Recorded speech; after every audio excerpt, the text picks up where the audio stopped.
Hola, buenos días. Pues vamos a empezar la sesión de hoy. Bienvenidos y bienvenidas a esta jornada en este primer día de diciembre y último mes del año, y esperemos que acabemos ya el año de una vez por todas, un año complicado para todos, y esta jornada no es más que un intento también de adaptarnos a la situación en que vivimos y adaptarnos pues a trasladar las actividades presenciales en actividades remotas, como hemos tenido que hacer todos durante estos días.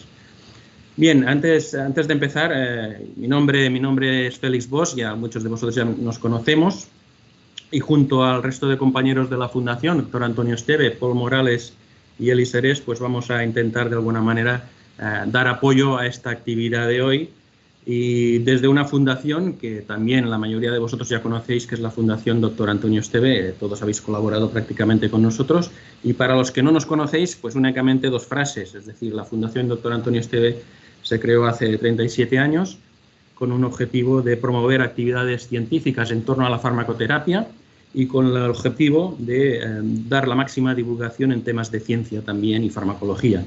Y insistir que es una institución sin ánimo de lucro y que todas estas actividades que quiere llevar a cabo intenta también darles apoyo mediante publicaciones y mediante pequeños proyectos de colaboración con las instituciones.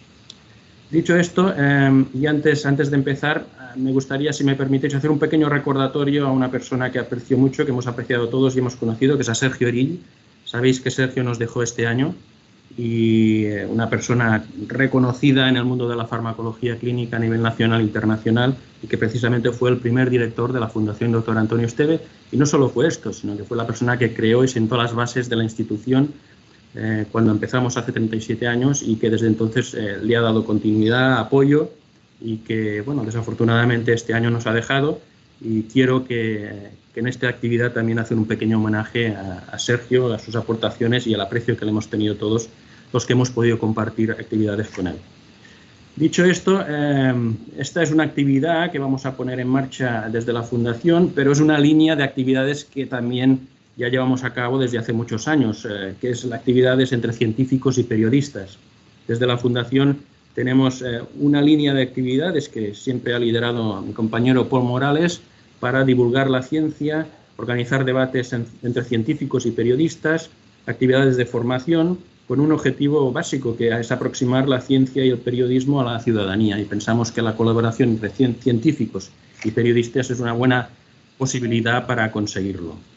Esta jornada específicamente la vamos a titular La ciencia en paciente durante la COVID-19. Tenemos que darle las gracias, aparte de Paul Morales, quien lo ha coordinado, también a una colaboradora externa que tengo aquí delante, que es Daniela Díez, que nos ha dado apoyo a la Fundación. Daniela es científica, viene desde Chile y es divulgadora científica, y está aprovechando también que ha hecho un máster de comunicación científica. No sé si está Gemma por aquí, pero es su máster, el que dirige Gemma Arbuelta. Y Daniela nos ha dado apoyo, por lo tanto también le agradezco mucho su colaboración para llevar a cabo esta jornada sobre COVID y desafíos y errores en la comunicación, también con el objetivo de alguna manera aportar nuestro grano de arena para mejorar estos aspectos. Tenemos la intención, como en el resto de actividades también, de publicar un resumen a partir de las discusiones del debate que se genere en esta sesión de hoy, en esta jornada, que como el resto de publicaciones de la Fundación pondremos a disposición gratuito en formato PDF a través de nuestra web. Y ya para acabar, tenía que dar gracias también a la persona que ha aceptado la colaboración, la moderación de esta jornada. Es Nuria Har. Nuria Har, desde el primer momento que le propusimos que colaborase y que participase en esta jornada, nos ha apoyado, nos ha dado su apoyo, su conocimiento, y bien, le agradezco muchísimo que haya aceptado esta propuesta. Nuria, ella es periodista freelance, especializada en temas de salud y de ciencia, y tiene amplias colaboraciones con determinadas actividades de divulgación en Matí de Catalunya Radio, en Planta Baixa de TV3, colabora con la revista Muy Interesante, con la revista 5W, también participa con actividades de divulgación con la agencia SIN, y actualmente también coordina uno de los talleres del máster que citaba antes, el máster de comunicación científica que dirige Gemma Arbuelta. Actualmente Nuria también está colaborando en el lanzamiento de una audioserie que se llama Las científicas del coronavirus, en una colaboración internacional con National Geographic. Bien, también, y antes de ceder la palabra a Nuria, agradeceros a todos, a vosotros, por aceptar esta participación, este debate, en este formato en 3 bloques que comentará Nuria, y a todos los que van a también participar, no solo como ponentes, sino como discutidores. Y me gustaría, en todo caso, cerrar mi presentación recordando una frase que el otro día, cuando revisaba uno de los libros de referencia de farmacología, el libro de Rand and Dale, en el apartado de respiratorio decía: el mundo espera novedades conteniendo la respiración, y se refería a la necesidad de más tratamientos para enfermedades respiratorias. Adaptándolo un poco al debate de hoy, yo diría que el mundo espera novedades impaciente y conteniendo la respiración. Y espero que a partir de aquí podamos mejorar un poco la comunicación en este entorno. Muchas gracias a todos y cedo la palabra a Nuria Har para que empiece la moderación de las instrucciones y vaya guiando esta sesión de hoy. Muchas gracias. Nuria, cuando quieras. Félix, muchísimas gracias por tu presentación.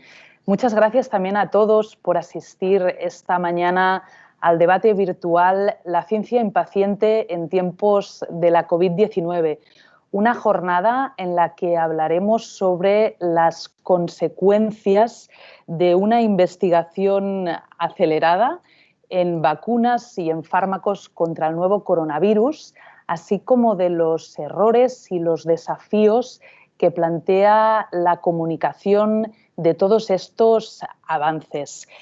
Me gustaría desear que todos os encontráis bien, que los vuestros también están bien, porque, como sabéis, la pandemia de coronavirus continúa creciendo en todo el mundo.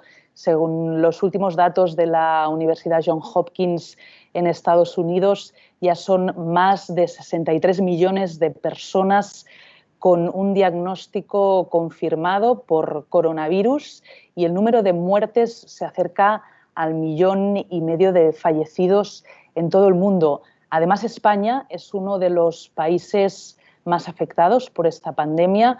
Justo ayer conocíamos que el mes de noviembre era el mes con mayor número de fallecidos desde abril, que, como recordáis, fueron unas semanas en que todos estábamos confinados en nuestras casas. Así que en este escenario de pandemia global que todos estamos viviendo, los investigadores no habéis parado para buscar nuevos fármacos, para diseñar vacunas contra esta pandemia. De hecho, nos acompañáis algunos de los científicos españoles que estáis ensayando fármacos y probando vacunas para esta crisis sanitaria global. Pero no solo los científicos han tenido meses muy ajetreados, también los periodistas no han parado. Durante estos meses han tenido mucho trabajo contando todo lo que estaba aconteciendo en los hospitales, en los laboratorios. Por lo tanto, también han sido meses muy intensos para ellos, y aquí hoy nos acompañan algunos de los periodistas que en estos meses han hecho una cobertura excepcional de todo lo que estaba ocurriendo. Así que a mí me gustaría también agradecer a la Fundació Esteve que un día como hoy organice este debate virtual y nos obligue a todos, tanto a científicos como a periodistas, a parar un momento de esta vorágine de investigación e informativa para reflexionar conjuntamente sobre todo lo que está sucediendo y ordenar un poco las ideas. Así que, primero de todo, daros las gracias a todos los científicos y periodistas que esta mañana os habéis bloqueado la agenda, porque sabemos que la tenéis muy llena y hacéis un esfuerzo para acompañarnos estas horas aquí en este debate, que desgraciadamente no puede ser presencial, pero gracias a la tecnología nos podemos reunir de forma virtual. Y en este sentido, a mí me gustaría dar 4 indicaciones para mejorar esta experiencia de manera virtual. Como decía Paul al inicio de todo, os pediríamos que activaseis el micrófono simplemente en el momento de intervenir. La cámara podéis hacer como vosotros queráis, pero sí que desde Fundació Esteve os agradeceríamos que la pudieseis activar en el momento de la intervención, porque sí que es cierto que este debate ahora mismo es cerrado, pero en las próximas horas lo colgaremos en YouTube para que sea accesible para todo el mundo. Y por eso desde la organización de este evento os han mandado una hoja de derechos de imagen para que cuando podáis la devolváis rellenada y firmada y no haya ningún problema en relación a la difusión de este vídeo. Si queréis intervenir en el turno de discusión o preguntas, recordaros que la herramienta Microsoft Teams, para quien no la conozca, tiene un icono en la barra inferior que es una manita que os permite levantar la mano y saber pues, que queréis intervenir desde vuestras casas. De todas formas, yo veo el listado de ponentes que ahora mismo estáis conectados, también de discutidores, y aprovecharé para daros paso durante la discusión. Ahora decía Félix, ¿no? Nuria enseguida se sumó a esta iniciativa. Bueno, claro, cómo no, para mí es un auténtico placer estar hoy aquí con todos vosotros porque los científicos y los periodistas que os habéis sumado a este debate virtual, todos sois de mucho nivel, muchos de nosotros nos conocemos por la profesión, porque pues, nos hemos entrevistado, lo que sea. Y contaros también que a pesar de que sea una sesión cerrada, como decía antes, hay un hashtag por si queréis compartir en Twitter algunas de las reflexiones que hoy hagamos aquí en esta sesión virtual. El hashtag que os proponemos es Ciencia Impaciente, un poco en línea al título de este debate virtual, la ciencia impaciente durante la COVID-19. Dicho esto, si entramos ya en materia, como habéis podido ver en el programa que os ha mandado desde la organización de Fundació Esteve, esta mañana la sesión virtual está dividida en 3 sesiones principales que yo diría que tocan 3 de las principales cuestiones a las que nos estamos enfrentando en esta pandemia. La primera de todos son los tratamientos farmacológicos, los fármacos que se están dando a los enfermos de la COVID-19 en esta pandemia. Y en esta sesión concreta nos acompañan, por un lado, Magí Ferrer del Hospital Germans Trias y Pujol y, por otro lado, Javier Salas, periodista del País. La segunda sesión que tendremos esta mañana va sobre las vacunas, que están más de actualidad que nunca. Cada día en prensa aparece un nuevo titular relacionado con las vacunas contra la COVID-19, que todos esperemos que lleguen cuanto antes mejor. Y para hablar de esta cuestión nos acompaña, estábamos muy contentos que hoy esté con nosotros Isabel Sola, investigadora del Centro Nacional de Biotecnología del CSIC, y Milagros Pérez Oliva, periodista del País. La última de las sesiones, la tercera que tendremos esta mañana, es sobre los riesgos de una investigación y, por qué no, también una comunicación acelerada durante esta pandemia. Para ello nos acompañarán Ana María García de la Universidad de Valencia y Pampa García Molina de Agencia SINC. Y cada una de estas cuestiones, cada una de estas 3 sesiones, como podéis ver en el programa, tendrá una hora de duración. La idea es que tanto investigador como periodista tengan cada uno de ellos 10 minutos de exposición inicial para reservar los 40 minutos posteriores a la discusión entre el resto de científicos y periodistas que nos acompañáis hoy aquí. Una serie de discutidores que todos tenéis, como decía al inicio, ¿no?, carreras profesionales de mucho nivel, que seguro que haréis intervenciones muy enriquecedoras. Y a mí me gustaría citaros a todos muy, muy brevemente para que sepáis quién nos acompañará a lo largo de esta mañana. Tendremos con nosotros a Graciela Almendral, directora de Indagando Televisión y colaboradora de La Sexta. También Gonzalo Casino, periodista científico e investigador de la Universidad Pompeu Fabra.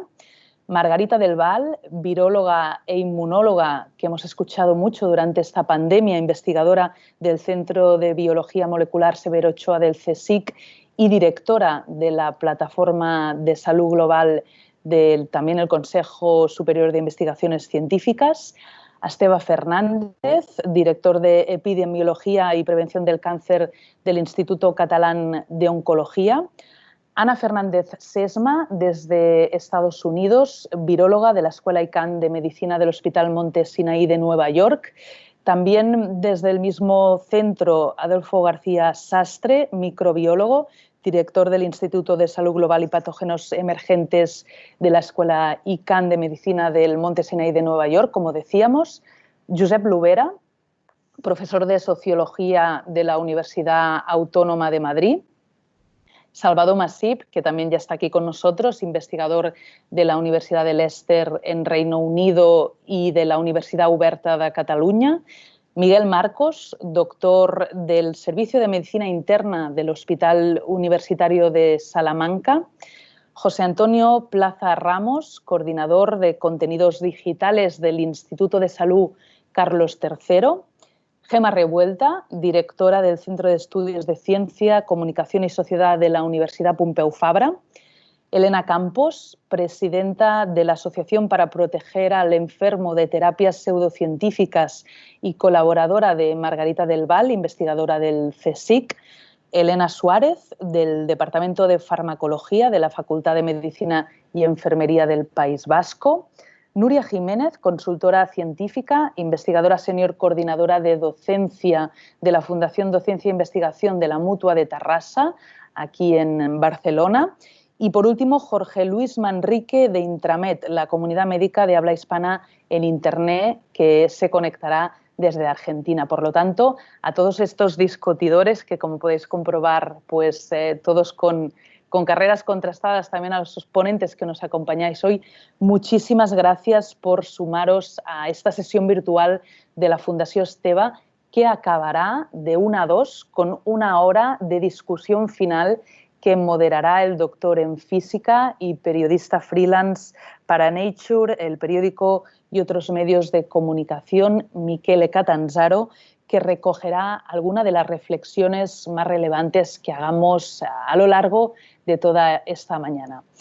Nos acercamos a las 9:30 de la mañana y, como estaba previsto, si os parece bien, vamos a dar comienzo a la primera sesión sobre tratamientos farmacológicos en esta pandemia de la COVID-19. Como sabéis, al inicio de esta crisis sanitaria mundial no disponíamos de fármacos para tratar una enfermedad nueva, la COVID-19, especialmente los casos más graves, las personas que presentaban síntomas más severos de esta enfermedad, sobre todo la gente más mayor, la gente con patologías.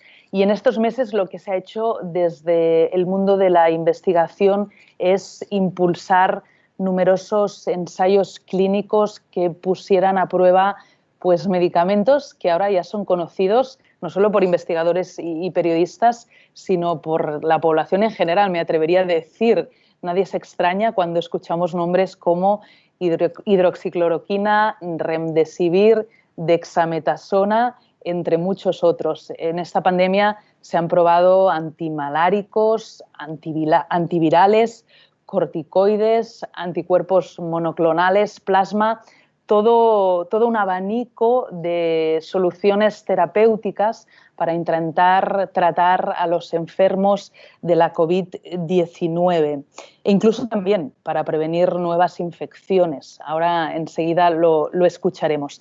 En esta sesión sobre la comunicación de los tratamientos farmacológicos contra la COVID-19 nos acompañan Magí Ferrer, jefe del Servicio de Farmacología Clínica del Hospital Germans Trias y Pujol, uno de los grandes hospitales públicos catalanes que ha estado en primera línea de esta pandemia, y también Javier Salas, periodista de Materia, la sección de ciencia del País. En primer lugar, me gustaría dar paso a Magí Ferrer, a quien le pediré que conecte su cámara y su micrófono. Él nos hará balance sobre la investigación farmacológica alrededor de la COVID-19 y además lo hará unos días después de publicar un artículo científico, ser uno de los autores que firma un artículo en el New England Journal of Medicine donde descartaban la hidroxicloroquina como tratamiento preventivo en personas sanas que estuvieron expuestas a casos confirmados por PCR.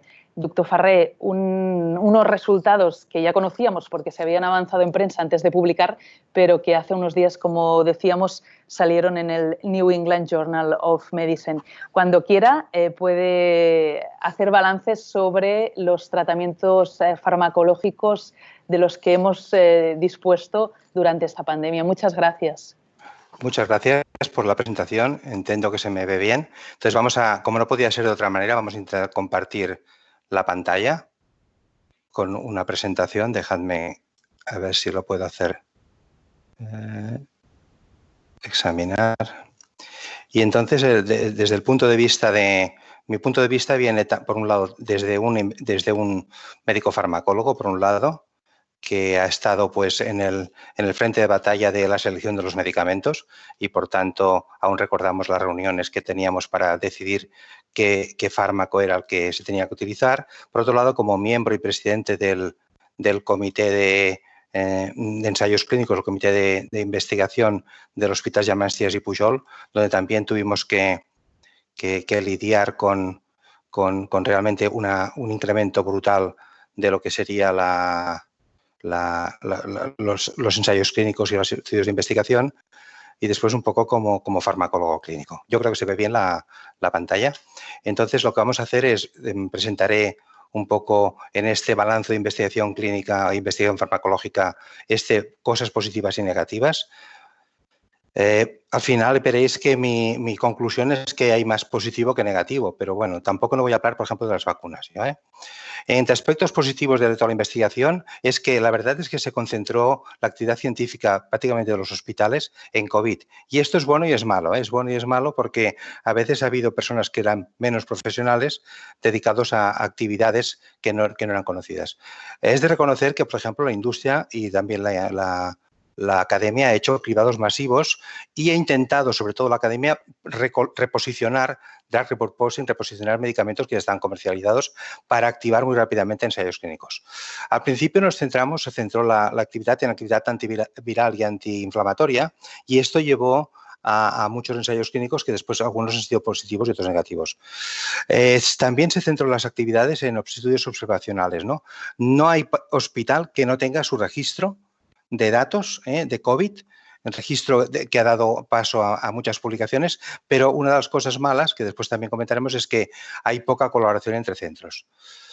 Para ver un poquito los proyectos de investigación que se incrementaron, pues hay casi 4.000 registrados en clinicaltrials.gov y de ellos prácticamente más de 2.000 son ensayos clínicos con medicamentos, Por tanto, una actividad brutal. Aquí los esfuerzos de investigación se centraron, por un lado, en la industria, en medicamentos innovadores y en vacunas, que también serían medicamentos innovadores, y aquí realmente no voy a hablar porque hay ponentes que lo harán después, pero la industria se centró fundamentalmente en medicamentos innovadores.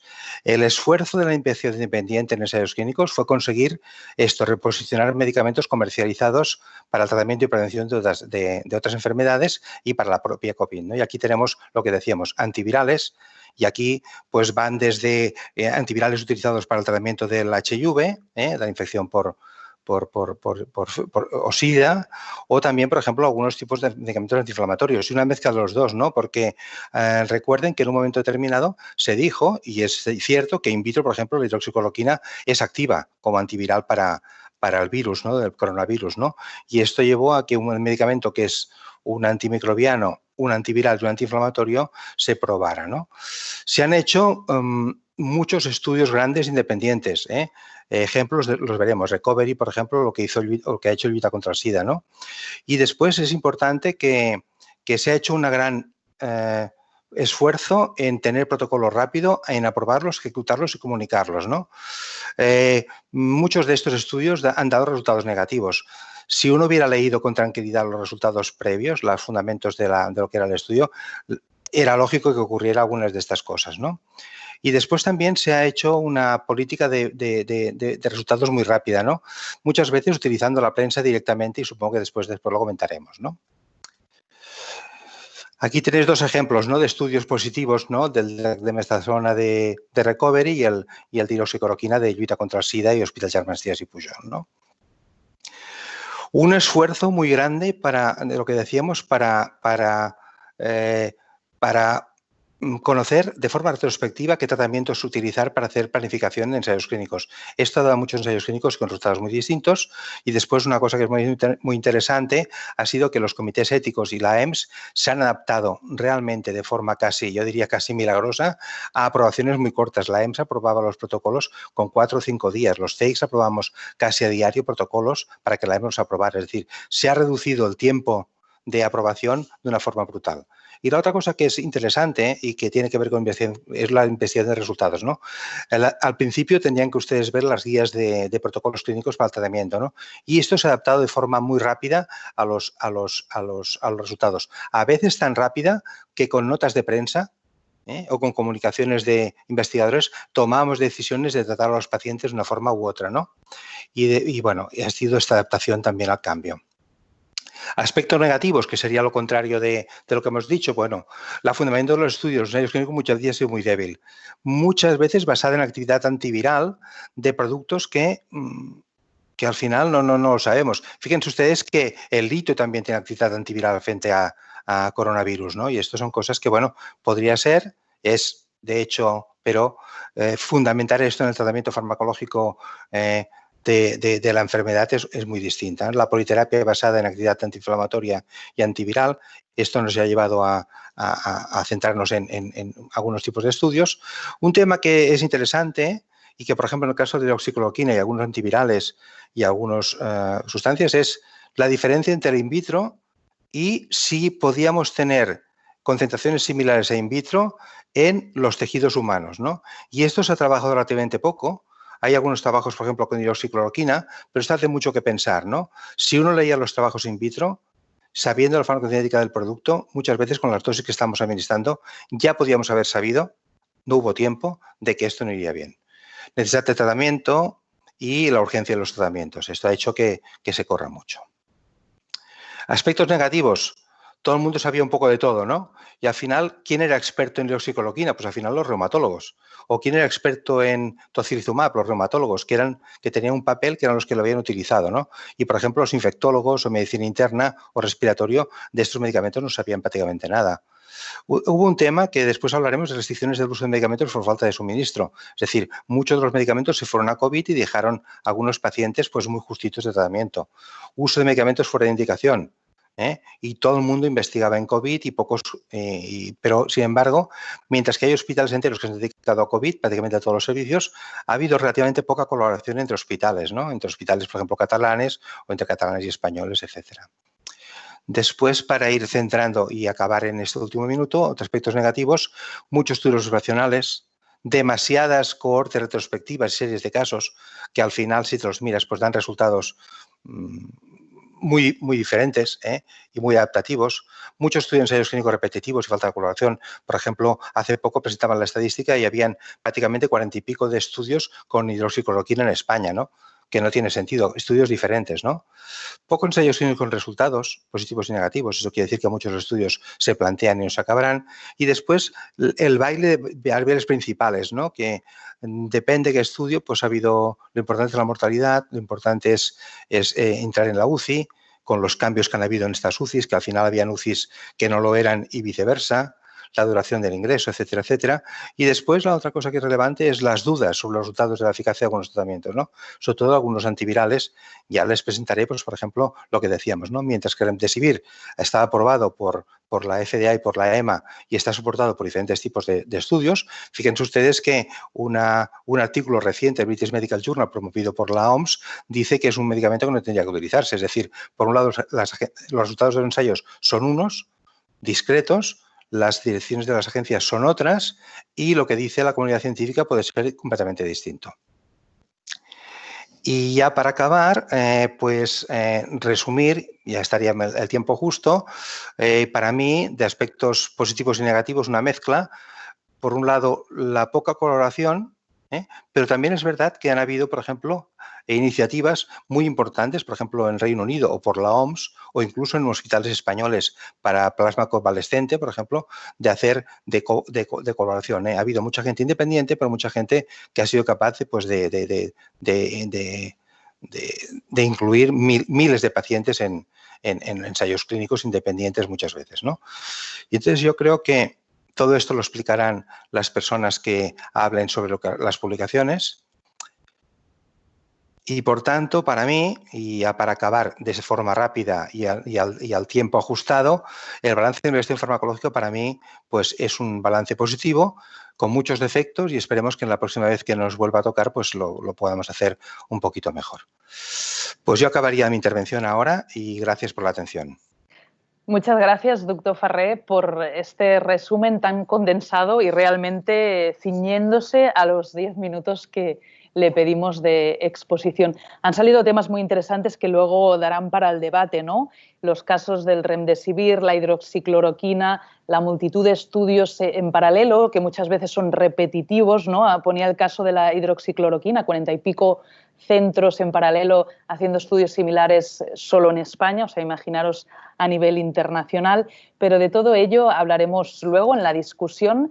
Antes me gustaría dar paso a Javier Salas, que si quieres puedes ir activándote también el micrófono, la cámara, creo que tienes presentación también para ir compartiéndola. Como os decía, Javier Salas es periodista de materia, que es la sección de ciencia del País, que en estos meses de pandemia pues, ha hecho una cobertura excepcional, me atrevería a decir, y en especial Salas se ha centrado en los temas de los que nos hablará hoy, la infodemia, la infoxicación, las fake news, todo el tema también de reticencias a vacunas, antivacunación, pero él hoy se centrará en estas cuestiones durante los próximos 10 minutos. Javi, cuando quieras. Hola, pues muchas gracias por invitarme, un placer estar aquí con estos invitados de excepción. Y bueno, como decía Nuria, ¿no? Quería centrarme un poco en este aspecto de la desinformación relacionada con la investigación en fármacos y lo que le estaba llegando a la gente, ¿no? Yo me fui un poco hacia atrás, a 2014, cuando tuvimos la epidemia de ébola, que en aquel momento, digamos, que la desinformación se movía en otros ámbitos, ¿no? Digamos que era una cosa de unos pocos charlatanes que apenas sí llegaban al gran público, y nosotros, digamos, nos dedicábamos un poco a despejar ese balón, pero que era una cosa preocupante, incipiente, pero no, digamos, no inundaba el debate público, ¿no? Sin embargo, ahora la desinformación que hemos tenido que combatir desde los medios de comunicación ha sido Miguel Bosé, ha sido todas estas bulos del 5G, Bill Gates y demás. Pues yo creo que en gran parte no ha sido ese, digamos, el gran problema. Yo creo que el gran problema ha sido la desinformación que llegaba desde los despachos, que diríamos, ¿no? Digamos, la desinformación que han generado deliberadamente o sin querer, algunos gobernantes y algunas autoridades, ¿no? Porque esto al final llegaba al gran público con bata blanca o con corbata de presidente, y eso, digamos, que genera una desinformación mucho más preocupante a mi modo de ver. Lo que decía, son bulos desde los despachos, es política interesada, todo este apoyo que han tenido determinados gobernantes a medicamentos que luego, como decía Magí, no han sido lo que ellos vendían que podía ser, ¿no? Digamos, pero sí que generaba en la gente. Este es un estudio que publicaba en JAMA, de cómo la gente se volcó en buscar información sobre uno de estos medicamentos. Después primero fue Elon Musk, pero enseguida Donald Trump, los que movían toda la información en torno a un medicamento que todavía, digamos, no tenía esa fuerza para que lo estuvieran ya respaldando desde las altas esferas, ¿no? Y eso contamina el debate público, ¿no? Y eso nos obliga a nosotros a reaccionar desde los medios de comunicación, y también a veces de manera involuntaria, como sucedió con el caso del ibuprofeno, ¿no? Nosotros en principio no íbamos a dar esta noticia, pero cuando ya la gente empieza a compartirlo en los grupos de WhatsApp, de de familiares de los colegios y demás, preocupados por si el ibuprofeno no hay que darlo y demás, pues te obliga a intervenir, ¿no? Digamos que en este caso era el Ministerio de Sanidad francés, que no lo hacía con mala fe, no era un interés, digamos, como podía ser un interés político en otros casos, pero sí que obligaba a intervenir y a estar al quite de este tipo de alarmas y de preocupaciones que nos obligan a aclarar un poco la situación, ¿no?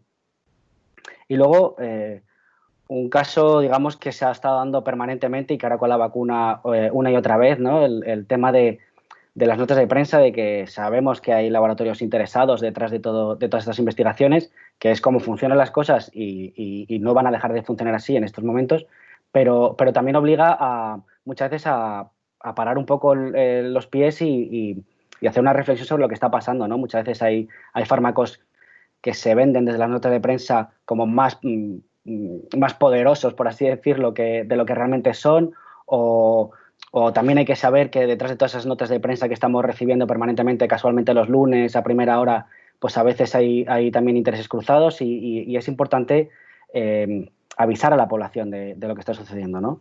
Todo esto, cuando hablamos de las prisas y demás, me acordaba de estas declaraciones de Michael Ryan el 13 de marzo, cuando todo esto empezaba, cuando nos dimos cuenta de la que se nos venía encima, que dijo esto, ¿no? De ser rápido sin remordimientos. Él lo que quería decir, yo creo que todos lo entendemos, pero en muchos casos se ha podido malinterpretar, ¿no? El hecho de que hay que actuar rápido, no hay que esperar a tener un estudio gigantesco para comprobar que las mascarillas funcionan. Si sabemos y tenemos la noción de que funcionan, hay que empezar a utilizarlas, ¿no? Digamos que él iba por ahí, pero en muchos casos se ha utilizado de manera un poco espuria. El hecho de que yo creo que también hay un sentido importante, digamos, desde la psicología social en todo esto, que es la esperanza de que hubiera una bala de plata que nos sacara de esta situación, ¿no? Resolviera de golpe todo. Que es un poco lo que están aprovechando algunos gobernantes, ¿no? El hecho de que no es que tenga un medicamento que lo resoluciona todo, en lugar de explicarle a la gente la complejidad de la solución, ¿no? Que no hay una bala de plata, sino que hay un complejo sistema de medidas que se complementan y que nos ayudan a salir de esto de una manera más ordenada. Pero se ha favorecido más con esta mentalidad de la bala de plata esta pandemia de falsos dilemas, ¿no? De decir que si la cloroquina sí o no, si el PCR o antígenos, si la Navidad la salvamos o no la salvamos, si la economía o la salud. Digamos que hemos estado siempre polarizados en este sentido, obligando a la gente a tomar partido por determinadas medidas farmacológicas o no farmacológicas que generaban más confusión, ¿no? Y esta incertidumbre, en plena crisis de confianza, obliga a la gente a buscar certezas y a encontrar coincidencias donde no las hay y a ver fantasmas donde no los hay. Y ya desde junio nos preguntábamos si iba a haber reticencias con las vacunas, por ejemplo, y lo estamos viendo que está sucediendo, ¿no? A todo esto hay que comentar que podemos detenernos más adelante el hecho de cómo el papel que desempeñan las redes sociales, el WhatsApp, que circulan por ahí bulos que tienen su traducción en la realidad con impacto real, con muertes y con gente que enferma por culpa de esos bulos que circulan bajo el radar por estas redes sociales, ¿no? Y estos bulos, ¿cómo llegan y cómo afectan, ¿no? Porque esta encuesta que publicábamos hace poco en el País, que una gran mayoría de la población cree que la COVID se creó en un laboratorio o que hay una conspiración detrás de todos estos fármacos y demás, tampoco es casualidad y también tenemos responsabilidad de los medios de comunicación, porque cuando Iker Jiménez entrevista a esta viróloga china que va circulando estos bulos por ahí, luego los medios de comunicación lo replicamos una y otra vez para no perder esos clics, ¿no? Para no perder esas visitas, para aprovechar, para surfear esa ola. Esta entrevista tuvo 3 millones de espectadores, pero además se pudo ver en Internet en todos estos medios de comunicación. Y claro, todo esto, también dando un poco pie a las siguientes intervenciones que hablarán un poco más de la vacuna, genera un poco todo este ruido que he comentado, genera un poco de confusión, genera un poco de dudas, genera un poco de reticencias y por eso creo que el papel de los informadores en este caso ha sido especialmente complicado porque no nos tenemos que enfrentar simplemente a los cantamañanas o los charlatanes de siempre, sino que ha sido un tsunami de desinformación a unos niveles mucho más preocupantes porque además venían desde arriba, ¿no? Y ya por mí era un poco esto lo que quería contar. Muchísimas gracias, Javi. Como decías, luego tenemos una sesión sobre vacunas que podemos retomar todo esto que ya apuntabas. También veo que nos acompaña Josep Lobera, sociólogo, que precisamente su campo de estudio es este, ¿no? Las reticencias a las vacunas, y seguro que podrá también hacer intervenciones muy interesantes. Pero me ha llamado la atención, ¿no?, cómo destacabas que toda esta desinformación viene desde los despachos, y yo creo que eso liga un poco con lo que nos comentaba Magí, ¿no?, que él comentaba que ha habido muchos medicamentos que estaban aprobados para distintas enfermedades y estos enfermos se han quedado sin acceso a los medicamentos porque se han agotado, ¿no? Recuerdo Trump cuando dijo que la hidroxicloroquina iba estupendo para COVID-19 y se agotó la hidroxicloroquina en Estados Unidos. O sea que, si os parece, pasamos ya al debate. Veo diferentes discutidores conectados. Mira, ahora me acaba de salir Pampa García Molina. También veo conectados a Gonzalo Casino, Margarita del Val, Esteve Fernández, Josep Lobera, Salvador Masip, Miguel Marcos, José Antonio Plaza, Elena Suárez.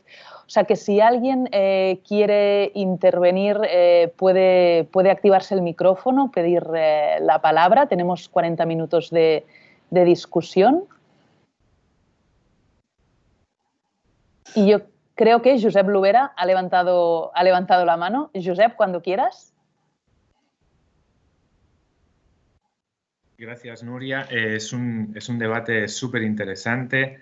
Me han encantado las dos primeras presentaciones de Javier y del doctor Farré.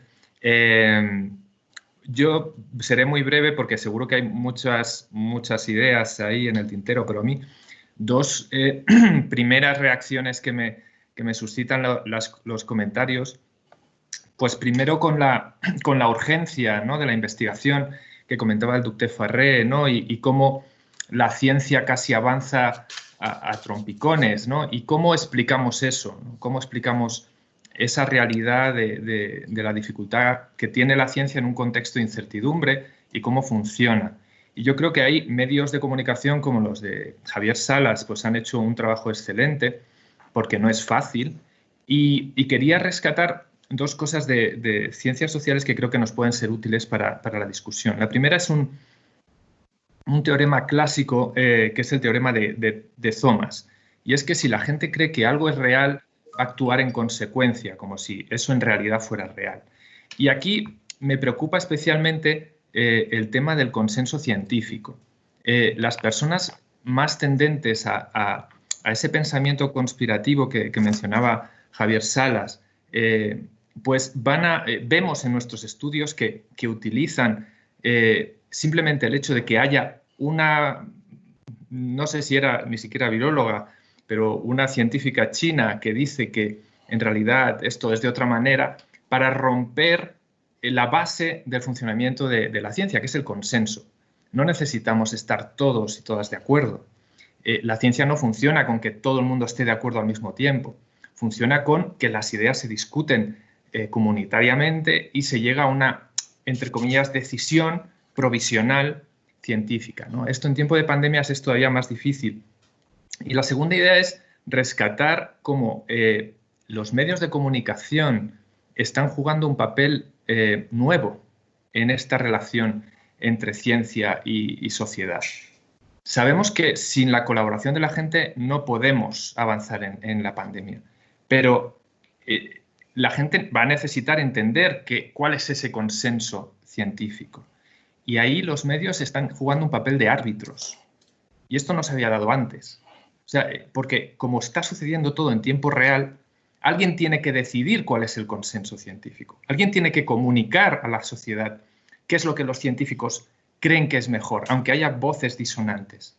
Eso normalmente eran las revistas científicas y con el paso del tiempo eso llegaba a la sociedad.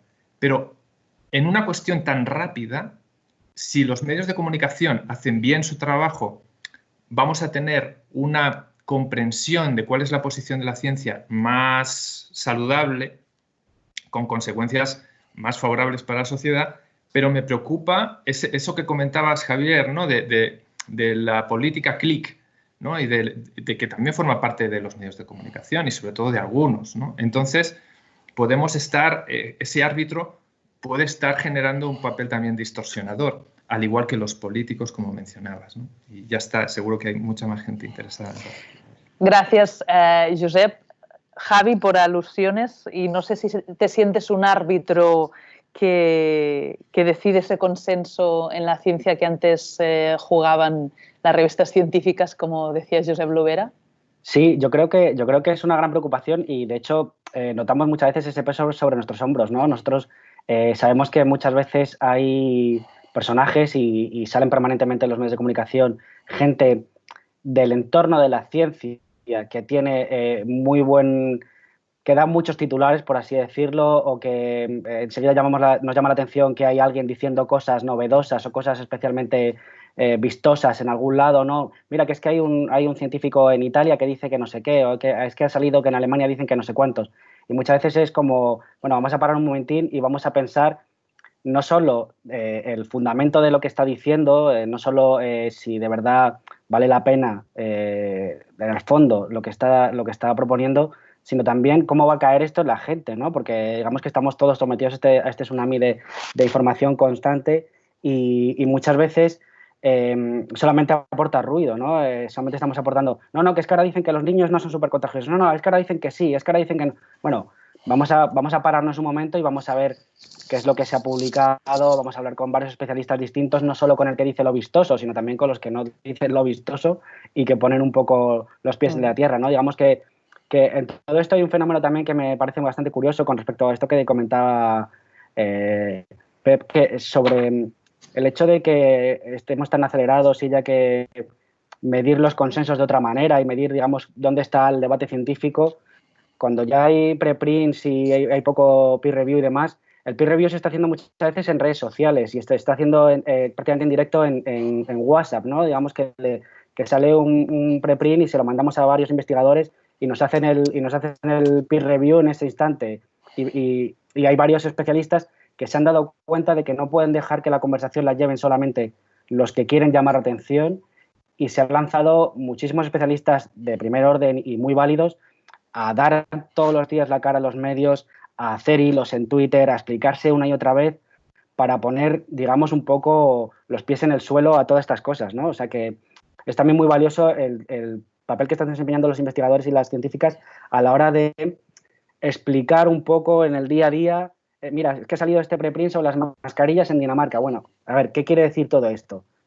Es un papel muy valioso y hay que estar también muy alerta a la gente que está queriendo aportar de verdad para ayudarnos a salir de esta, ¿no? Con información valiosa. Doctor Ferrer, des del Germans Trias y Pujol, no sé si quiere añadir algo. Bueno, no, yo de momento no. Ya estoy de acuerdo con lo que han dicho, perfectamente de acuerdo. No sé si piensa, como ahora apuntaba Javi Salas, ¿no? que el peer review se hace en redes sociales y no tanto por los revisores de las revistas. Bueno, no, lo tenía preparado, pero no quería hablarlo porque hay una persona que lo habla más adelante, ¿no? Pero bueno, los peer reviews y las noticias y las notas de prensa han hecho mucho favor y mucho daño, ¿eh? Sobre todo para los médicos de atención primaria, ¿no? Los que estaban en urgencias, ¿no? Que no sabían qué hacer. Y los comités que hacíamos, los consensos hospitalarios, a veces no sabíamos qué hacer, no sabíamos más. Y ya está, es eso. Muy bien. Si os parece, pasamos a escuchar a Miguel Marcos, doctor del Servicio de Medicina Interna en el Hospital Universitario de Salamanca. Doctor Marcos. Buenos días. Buenos días. Muchísimas gracias. Felicidades a los ponentes porque creo que han resumido en un tiempo récord los temas de una forma formidable. Quería comentar un aspecto que creo que es muy relevante, que es que esta desinformación, tanto como receptores de la desinformación como generadores de ella, un problema han sido el propio personal sanitario, los propios médicos. Esa velocidad que se ha mencionado ahora y esa dificultad para adaptarse y los propios miedos, angustias que tenía el personal sanitario ha hecho que se sigan manteniendo acciones claramente rechazadas por la evidencia, que pese a mandar mensajes claros, oficiales en un sentido, la gente estuviera haciendo otra cosa diferente. Por ejemplo, el caso de la acitromicina para el COVID. que se sugirió inicialmente y que luego se descartó rápidamente, se sigue utilizando y se mantiene en los protocolos de muchísimos hospitales. Entonces, intentamos luchar contra la desinformación del gran público, pero tenemos en casa el problema, por así decirlo. Los propios profesionales, gente que teóricamente está preparada para manejar la información y para procesarla, está cayendo en algo que, bueno, podríamos llamar desinformación, mala ciencia, pero en lo que en el fondo se mezcla todo y que luego esos cuidados se trasladan a la población. Y esto, yo que lo veo muy directamente, es cierto que tenemos que luchar contra la desinformación del gran público, contra los bulos, pero el problema en esta pandemia, con la rapidez que ha tenido, con la falta de información, es que muchos profesionales se han transformado en ese gran público y muchas veces establecen debates en público entre los profesionales y que eso, lógicamente, no colabora nada para que la gente reciba la información de fuentes más fiables, porque no solamente desde los despachos o desde los desinformadores profesionales, sino que profesionales sanitarios han estado y siguen mandando mensajes claramente contra la evidencia científica y a veces incluso contra el sentido común. Es decir, una nueva capa de desinformación que llega también a los sanitarios, como ahora nos comentaba Miguel Marcos desde Salamanca. No sé si coincide con este diagnóstico, doctor Farré, desde Barcelona. Bueno, en principio sí, se han cambiado algunas cosas, pero es verdad. Los comités, por ejemplo, de tratamiento de COVID decían unas recomendaciones y se incumplían sistemáticamente. Ahora no, pero en un momento determinado se incumplía sistemáticamente. Es decir, lo que decía el compañero, se continuaba dando azitromicina, ceftriaxona, todo valía a pesar de que hubieran recomendaciones en contra. Esto hubo que luchar mucho, y se dio el cambio cuando ya estábamos en el mes de junio, Que no, habían pasado unos cuantos meses. Unos cuantos meses, sí, o en mayo a lo mejor, seguramente en mayo. De acuerdo. También nos pide la palabra Esteve Fernández, director de Epidemiología y Prevención del Cáncer del Instituto Catalán de Oncología. Doctor Fernández, cuando quiera. Hola, ¿qué tal? Buenos días. Muchas gracias, Nuria, y muchas gracias tanto a Magí como a Javi por la síntesis que han hecho, muy buena. Yo he intentado hacer una síntesis de la síntesis, ¿no? Y contrastándolo con lo que vas pensando durante todos estos meses, ¿no? Y yo creo que una conclusión es que todo el mundo ha hecho de todo, para bien y para mal.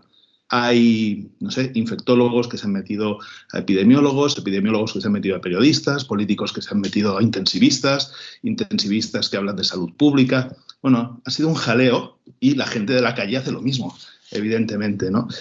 Yo creo que todo el mundo ha hecho de todo y además otra característica que es el de la urgencia.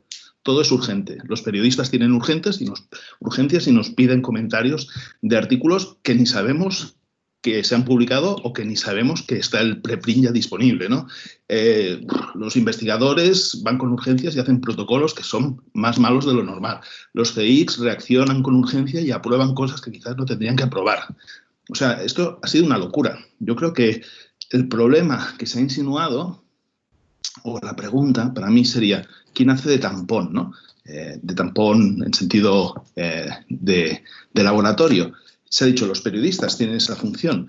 Yo creo que algunos periodistas responsables sí, pero otros no. Han atizado el fuego.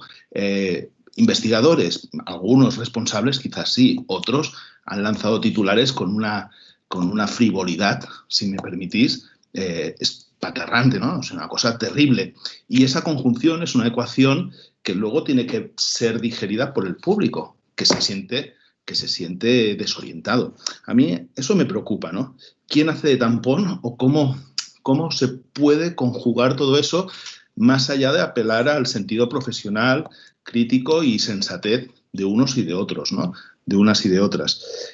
A mí me preocupa una derivada de esto, que es qué implicaciones no COVID vamos a tener. Las revistas van a continuar aceptando artículos a esta velocidad. Los investigadores van a continuar dejando líneas de investigación, se supone, A veces no, quizás eran investigadores ociosos que se han podido dedicar en cuerpo y alma a la COVID y no han tenido que dejar otras cosas. No lo sé. Los periodistas, lo mismo. Los políticos no entrarán en razones, ¿no? Pero va a haber implicaciones no COVID. La investigación, por ejemplo, a mí me preocupa las convocatorias. Ahora, si no haces COVID, no puedes hacer nada porque no hay prácticamente fuentes de financiación para estudios observacionales de otros tipos, de otras enfermedades que continúan y continuarán afectando a mucha gente, ¿no? Yo creo que eso son también reflexiones que un debate como este puede avivar. Gracias. ¿Alguien quiere recoger? Me ha parecido, porque no veo a todo el mundo. No sé si doctor Farré, Javi... Bueno, yo creo que uno de los problemas que tuvimos es que cada uno en tratamiento, cada hospital hacía lo que quería y no había información y nos fue muy bien algo que hubiera cierta coordinación, por ejemplo, del Departamento de Salud. El día que hubo coordinación del Departamento de Salud, como intentó hacer la Agencia Española del Medicamento, con sus recomendaciones, pero que se veían muy lejos, ese día empezamos a mejorar. Porque había una fuerza distinta y, sobre todo, por ejemplo, se crearon comités que eran representativos de muchos tipos de profesionales. Entonces, esto fue cuando se empezó a cambiar todo, pero previamente nosotros hacíamos una cosa, San Pau hacía otra, todo era rumorología, nadie tenía los protocolos de los otros. Estamos hablando de tratamiento directamente, no de investigación, que también podríamos hablar muchísimo, pero bueno. También nos pide intervenir José Antonio Plaza Ramos, coordinador de contenidos digitales del Instituto de Salud Carlos III. José Antonio, cuando quieras. Hola Nuria, ¿qué tal? ¿Cómo estáis todas? Me alegra saludaros. Igualmente. Quería hacer un comentario, no tanto como ISTI, sino como periodista que soy, al hilo de lo que decía Javi, comentaban ahora otros comentarios. Yo creo que los medios tienen este año una responsabilidad mayor que otros años en cuanto al mero hecho de hacer de altavoces de ciertas personas o ciertas informaciones. Nos cuesta cada año más cribar las cosas que nos llegan porque comprobamos que los clics vienen de manera muy sencilla, con un tuit, con una declaración, con un comentario con poco contexto, y creo que sería bastante útil hacer una pequeña criba, esa labor que ha tenido siempre el periodismo de gatekeeper, de seleccionar temas y de seleccionar personas para ver lo que ponen las agendas y lo que no. Yo creo que se está yendo de las manos. Como decía hace poco otra persona, todo el mundo está hablando de todo el mundo y parece que nos vale que todo el mundo hable de todas las cosas.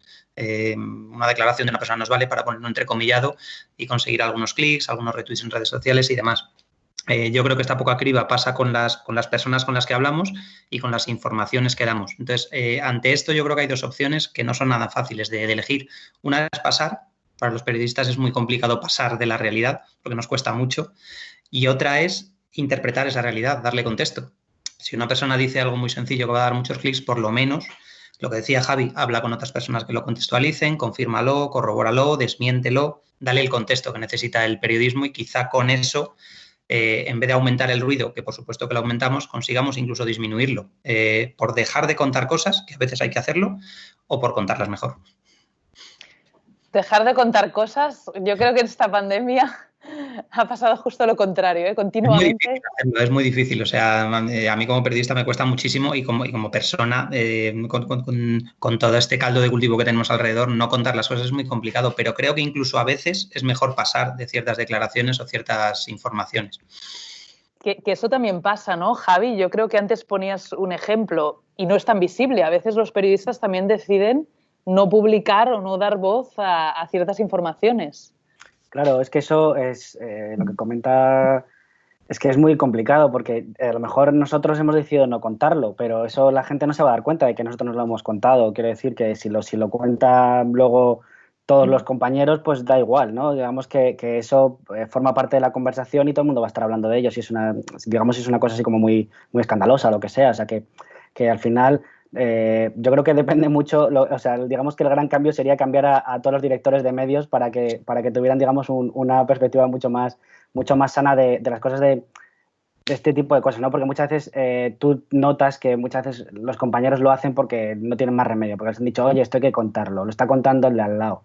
Es que el ABC lo ha dicho, pues el mundo no me puede resistir y cosas así. Entonces, obliga a la gente a tirarse a piscinas, digamos, que muchas veces no es tanto responsabilidad del periodista en concreto, el de la trinchera, sino digamos, del medio en sí, que tiene esa presión de publicar 10 noticias de coronavirus al día, sea lo que sea y diga lo que diga, ¿no? Y si lo dice alguien que dice algo escandaloso, mejor, porque eso da más visitas. O sea que, digamos que todos tenemos nuestra responsabilidad personal, ¿no? Y es lo único que podemos hacer dentro de nuestras secciones y demás, tratar de defender un poco pues la honestidad y la tranquilidad de hacer las cosas más o menos bien, pero es que es imposible hablar de los medios así en general, es que es imposible. Como decía Esteban, pues también hay científicos que se han salido del tiesto y digamos que es muy complicado, ¿no? Hablar de los medios así en general. Cada uno tenemos nuestra responsabilidad y hay que tratar de hacerlo bien.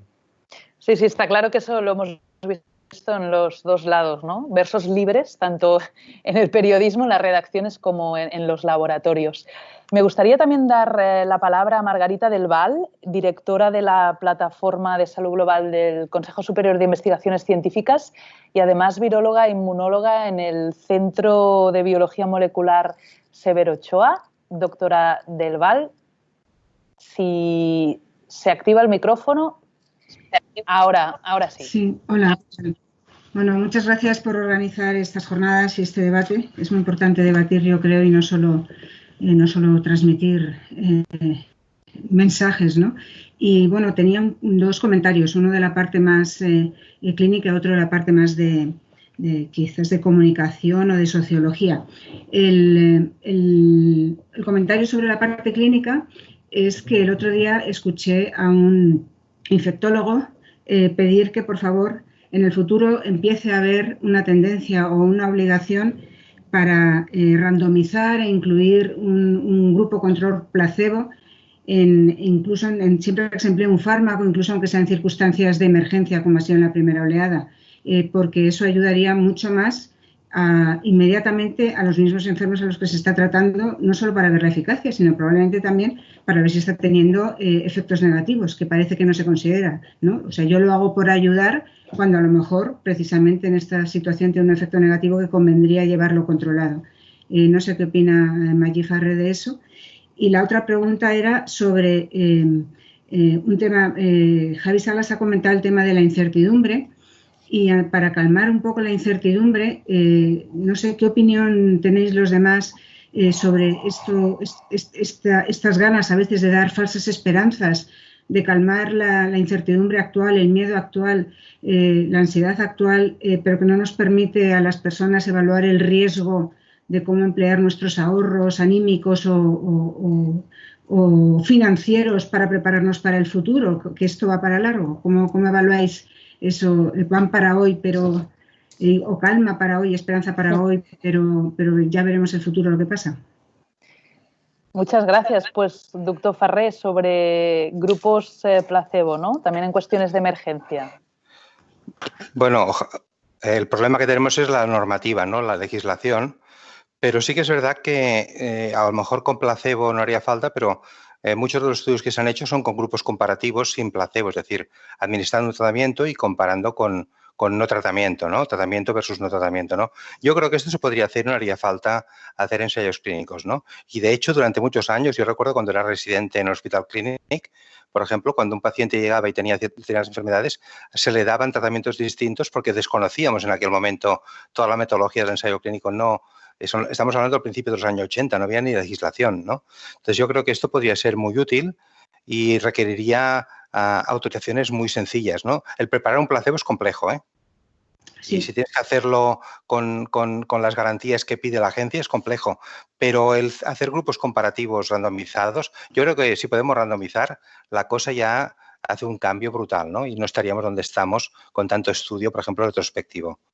Yo creo que esto se podría hablar con la agencia y a lo mejor en casos de este tipo se tendría que abrir un poco la posibilidad de hacer este tipo de estudios, ¿no? Cada uno que entre, dar un tratamiento de forma randomizada y aprenderíamos con la práctica, de forma directa, casi.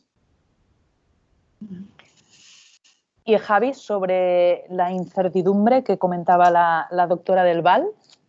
Sí, esto es una cosa muy importante y bueno, científicos sociales, por ejemplo, Pep podría también comentarlo, el hecho de generar falsas esperanzas a la larga es contraproducente, efectivamente, porque a la gente le generas la sensación de que va a llegar a algo, ¿no? Pues si le dices la vacuna va a estar tal día y luego no está, al final estás generando mucha más ansiedad de la que tenía inicialmente y va a dejar de confiar en las autoridades. Digamos que se genera un problema aún mayor del que teníamos. Y eso hay que saber gestionarlo muy bien desde la política, y a mí eso ya me viene grande, ¿no? Digamos que las decisiones que toman los políticos con respecto a la idea de cómo gestiono esta incertidumbre, ¿no? De, bueno, hay que darle un poco de esperanza a la gente, que hay la luz al final del túnel y tal, todo esto que se está diciendo ahora con las vacunas, pero es verdad que es muy peligroso porque es un arma efectivamente de doble filo. Como las vacunas nos lleguen o no llegue, digamos, ese escenario que todos ya estamos pensando que el verano que viene va a ser como si no hubiera pasado nada, pues eso va a generar muy... Claro, me dices que no con la cabeza, a eso me refiero, ¿no? Digamos que se está generando esas falsas esperanzas. Si son falsas, va a ser una situación bastante incómoda de gestionar.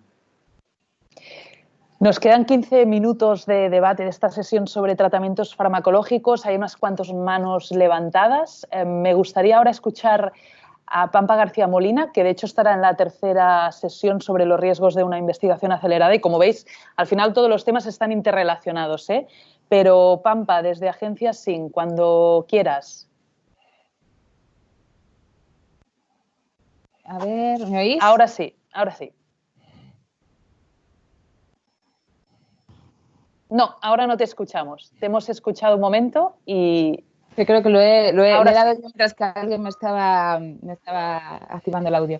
Pues que gracias a Javi y a Magí por pisarme la mitad de las cosas que yo iba a decir, pero bueno, intentaré luego improvisar e inventarme cosas nuevas.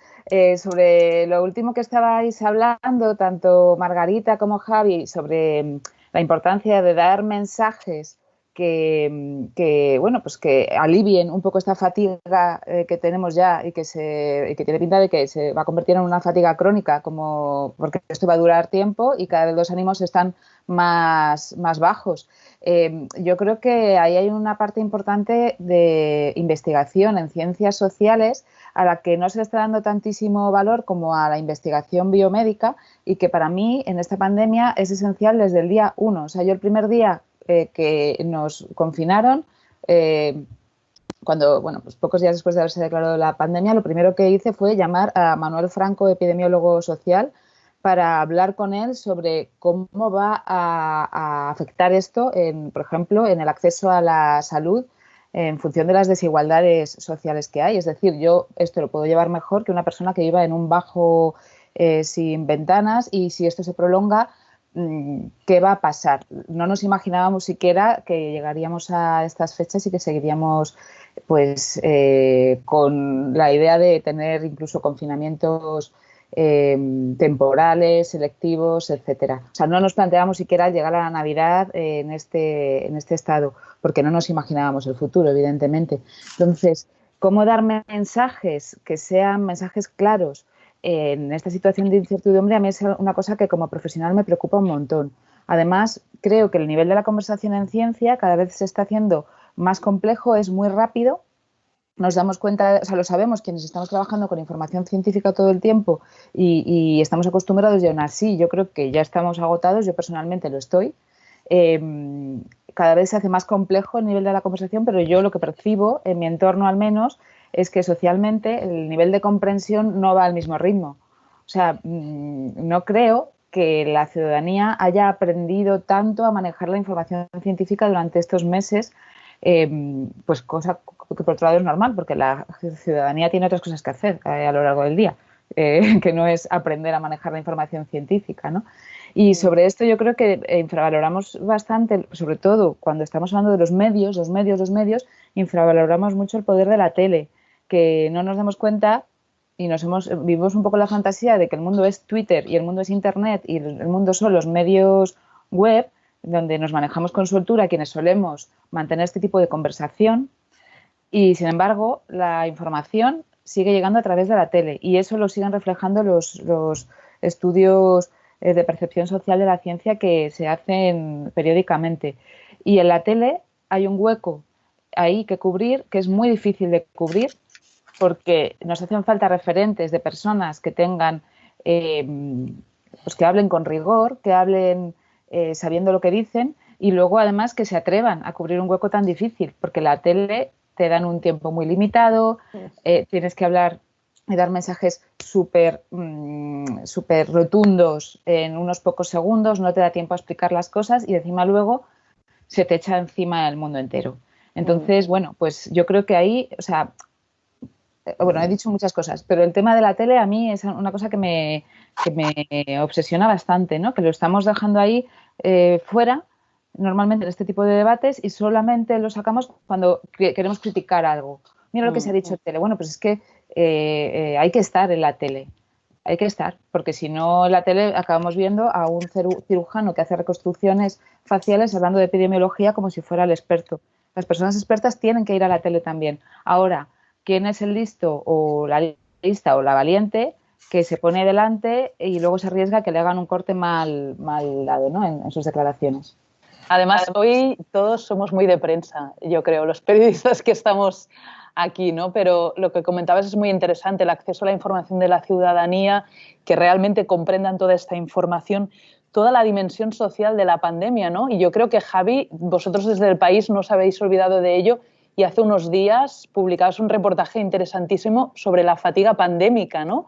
Cómo esto se ha utilizado para culpar a la gente e igual todavía no ha llegado esta fatiga pandémica. Bueno, son cosas distintas, ¿no? Digamos que cansados estamos todos, ¿no? Sí. Esto era una cosa más de si existe realmente un mecanismo psicológico, ¿no? Que impide a la gente seguir manteniendo una decisión. Una vez le tiene, digamos, la necesidad de ponerse siempre el cinturón de seguridad o ponerse siempre la mascarilla, si hay un momento en el que la gente se cansa de ponerse la mascarilla, se la va a quitar, digamos, ¿no? Lo que los psicólogos sociales discuten, que exista verdaderamente ese mecanismo que haga que la gente deje de cumplir, ¿no? Pero sí que es importante, sí, como decía Pampa, poner siempre el foco en luego cómo se traslada todas estas cosas que estamos comentando a la población, ¿no? Como decía algunos expertos, una cosa son las vacunas, otra cosa es la vacunación, ¿no? Una cosa es el trabajo que se hace en el laboratorio, que es la que hacen las farmacéuticas, de cómo llegar hasta ese medicamento, y otra cosa es cómo va a llegar eso a la gente, porque hasta que la gente no se pincha, todo ese trabajo previo no sirve de nada, ¿no? Entonces, ¿cómo conseguir que la gente se pinche, o cómo conseguir que la gente confíe en las autoridades cuando les dicen que tienes que quedar 2 semanas en casa, cómo conseguir que la gente se siga poniendo la mascarilla aunque le moleste? Vemos que todo ese tipo de cosas también hay que estar muy pendiente y son casi la mitad del trabajo que hay que hacer, ¿no? Digamos que no es que muchas veces nosotros también por nuestra formación, ¿no? Los periodistas científicos sí que nos fijamos mucho en los laboratorios, nos fijamos mucho en las batas blancas, pero también hay que fijarse también en la calle, porque todo esto hay que llevarlo a la calle y hasta que no se llegue todo a la calle no se va a solucionar, ¿no? Por ejemplo, también lo que decíamos allí antes de cómo afectaban todas estas notas de prensa a los médicos que están en la trinchera, pues la verdad es que es un factor que ni siquiera había pensado, ¿no? Y me parece súper preocupante, ¿no? El hecho de que también las notas de prensa estén generando ansiedad en las urgencias, ¿no? Es importante siempre pensar en cómo le está afectando a la gente y cómo va a recibir los fármacos, las noticias, las medidas, porque si no lo hacemos, si no lo cumplimos, si no nos vacunamos, todo ese trabajo previo a los laboratorios no sirve para nada. Uh-huh. Tengo 2 manos levantadas, si os parece, os doy paso seguidos, uno detrás de otro, porque nos acercamos a las 10:30 de la mañana y tenemos que cambiar de sesión para hablar de las vacunas, que también es todo un temazo. Me gustaría escuchar a Salvador Masip, que es investigador de la Universidad de Leicester en Reino Unido, y después también tiene la palabra Milagros Pérez Oliva, que de hecho participará en la siguiente sesión y es periodista del País. Cuando queráis. Pues brevemente, creo que han sido unas presentaciones fantásticas y un tema que creo que no hemos discutido es el tema ético, las conclusiones, digamos, éticas de toda esta prisa que hemos tenido para tanto a nivel informativo como a nivel médico. Creo que de la discusión entre el doctor Farré y la doctora Del Val salía un tema interesante, que es hasta qué punto los pacientes eran conscientes de que estaban participando en un ensayo clínico mal diseñado, además, porque como hemos visto había muchos estudios a la vez sin ningún tipo de control, sin ningún tipo de coordinación entre ellos. ¿Cuántos pacientes han sufrido quizás efectos secundarios innecesarios con fármacos que no tenían ninguna evidencia científica detrás? no digo que no fuera la solución en el momento, que quizá algo tenía que hacerse en ese momento, pero creo que esta prisa puede ser incluso contraproducente a nivel, obviamente, ético, o a nivel médico simplemente, y a nivel científico, porque se han hecho una serie de... se han dado unos fármacos a personas sin el diseño necesario para poder sacar después conclusiones, lo cual implica que más personas estaban sometidas a este tratamiento quizá innecesario. No sé cuál es la solución, pero creo que antes de administrar un fármaco a un paciente sin saber qué hace ese fármaco y con los posibles efectos secundarios que puede tener, debería haber una coordinación o una intervención científica, un diseño más racional de una respuesta de emergencia, como es en este caso. Aunque tenga que ser rápida, creo que tiene que seguir las normas que, como decíamos, que en los últimos 30, 40 años hemos incorporado en lo que son los ensayos clínicos, precisamente para evitar los abusos que se pueden hacer en este caso y el daño que se puede hacer a los pacientes sin que ellos sepan que están participando de un ensayo o sometidos a un tratamiento en esos momentos sin ninguna dato científico que lo avale. Pues muchas gracias, doctor Masip. Milagros Oliva, creo que también habías pedido la palabra. Sí, buenos días a todos. Era para hacer pregunta más que para hacer reflexión, porque me ha sugerido una cuestión importante cuando el doctor Martí Farré ha dicho que cuando intervino el Departamento de Sanidad empezó a ponerse orden, y esto me ha suscitado una pregunta importante. ¿Existe ya algún tipo de evaluación sobre la iatrogenia que ha provocado el descontrol inicial y las prisas iniciales en el uso de medicamentos? Esta es una cuestión que me preocupa mucho. Segundo, ¿ha cambiado algo la situación entre la primera y la segunda oleada? Porque es verdad que la primera oleada nos cogió a los hospitales y a todos, a los periodistas, a todo el mundo por sorpresa, y que todo el mundo reaccionó como podía, Pero en la segunda oleada no podemos decir que eso fuera así. ¿Qué ha cambiado en los hospitales en cuanto al uso de fármacos? ¿Hay guías clínicas en este momento? ¿Qué tipo de guías clínicas? ¿Quién las elabora? ¿Qué ha mejorado? ¿Qué hemos aprendido? ¿Y qué errores seguimos cometiendo? Gracias. Bueno, por alusiones, por un lado lo que decía Salvador Masip, pues realmente era obligatorio. Cuando se hace el uso de un medicamento fuera de indicación, es obligatorio informar al paciente y explicárselo bien y que debe constar en su historia clínica que está participando en un uso fuera de indicación, ¿no? Esto ha sido, teóricamente, los hospitales han recomendado esto, y la verdad es que yo no lo he revisado, porque da una especie de vorágine revisar estas cosas, pero era la recomendación, y teóricamente farmacia no tenía que haber administrado sin esto. En aquel momento, muy complicado, muy complicado.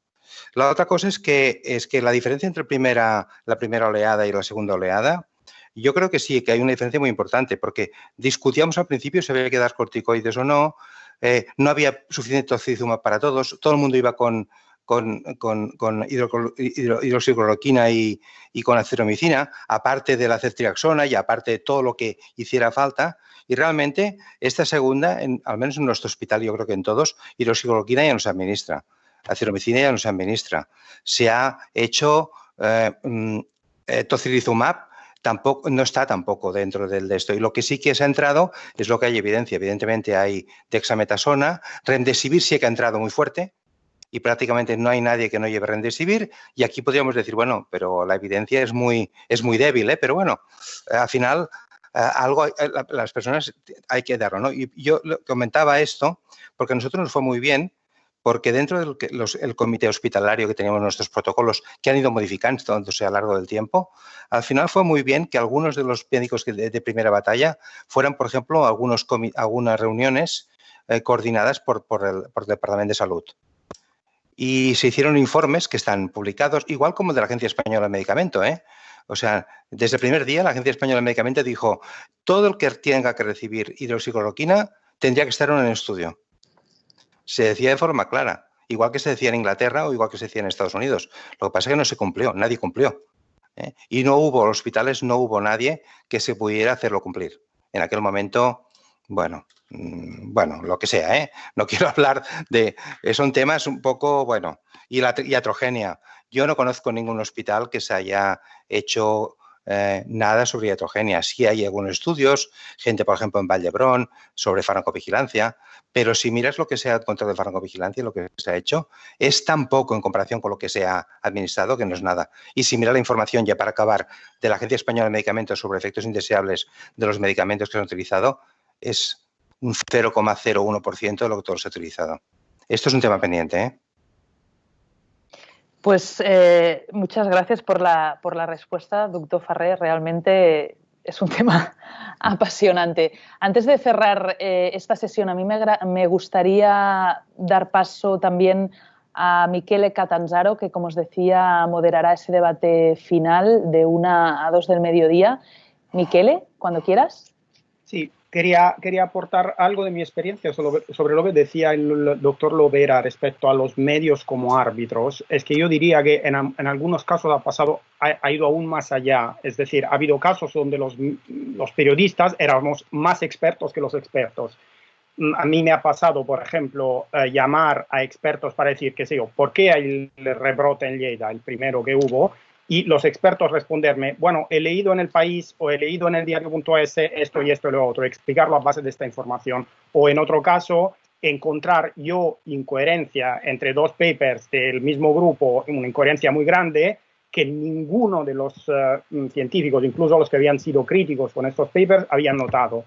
Entonces, esto no lo digo para decir que buenos y que guay somos los periodistas, sino por el contrario, para decir que en este momento lo que era todo periodismo de investigación, pisar la calle, descubrir tú realmente lo que estaba pasando, era realmente muy crucial, porque los tiempos que tenían los expertos para averiguar esas mismas cosas son mucho más largos. Es decir, el tiempo que a ellos le da para averiguar qué estaba pasando, a lo mejor es de meses, digamos, para desarrollar un paper, etcétera, mientras la urgencia requería enterarse de cuántos rastreadores había en cuestiones de días. Es decir, que me ha pasado una cosa que nunca me había pasado o que me había pasado muy raramente, que los medios hemos hecho papel de expertos o hubiéramos tenido que hacer un papel de expertos que a lo mejor no hemos hecho tanto por todo lo de siempre, por falta de recursos, porque llevamos muchos años de desgaste, etcétera. Solo esto. Bueno, yo creo que todas estas reflexiones se te van a acumular al final, ¿eh? Los periodistas como expertos, como árbitros, todo el tema también de los ensayos clínicos que nos contaba el doctor Magí Ferrer desde el Germans Trias y Pujol, todas las reflexiones que nos hacía Javi Salas, periodista de materia, la sección de ciencia del País. Os agradezco mucho esta primera sesión, a los 2 ponentes, a todas las intervenciones de los discutidores. Pero ahora tenemos que seguir adelante a la siguiente sesión.